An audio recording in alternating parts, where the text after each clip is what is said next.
Bueno,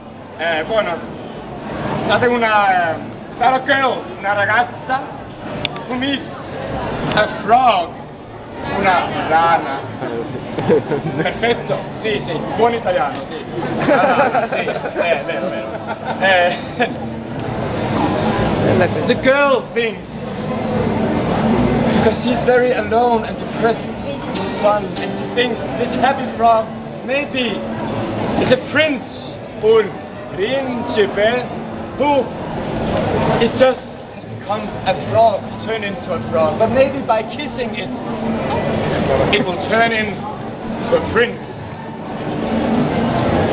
So the girl sits down, she kisses the frog, and the girl, la ragazza, turns into a frog. Il punto di sorpresa, sì, culminazione di tutti, climax. And guess what? They live happily ever after, quacking in the sun. Quack. Or what? That's more like a duck, però sì, va bene. Ok.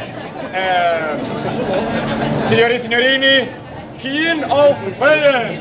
Bisogna dirne? No, poverino. È una sua caratteristica. Signore e signor non dico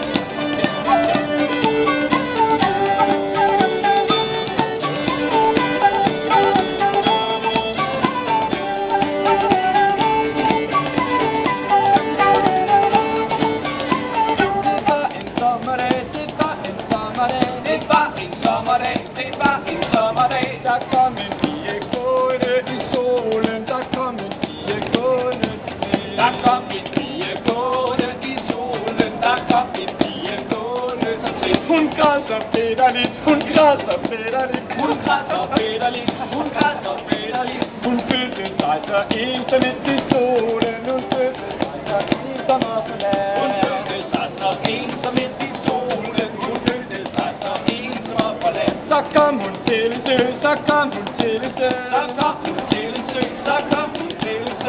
sad en frø og kvækkede i solen, der sad en frø og kvækkede glad. Der sad en frø og kvækkede i solen, der sad en frø og kvækkede glad. Der tændte sig et håb, er dette mund en prins, der forvandlet, er dette mund en prins, der klippet frø. Er dette mund en prins, der forvandlet, er dette mund en prins, der klippet frø.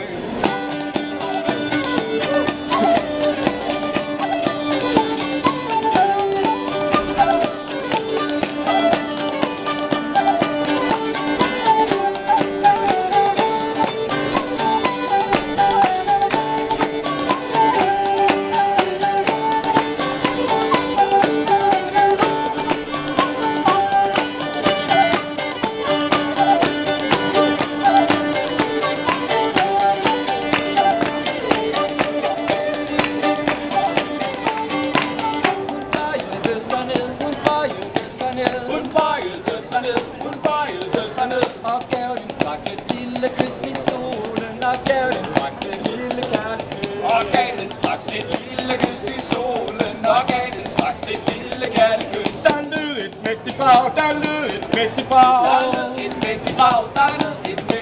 og semi-vagten skete midt i solen, og pigen blev forvandlet til en frø. Og semi-vagten skete midt i solen, og pigen blev forvandlet til en frø. Så pigen fik sin prins, nu sidder de og kvækker midt i solen, nu sidder de og kvækker hele dagen. Nu sidder de og kvækker midt i solen, nu sidder de og kvækker hele dagen.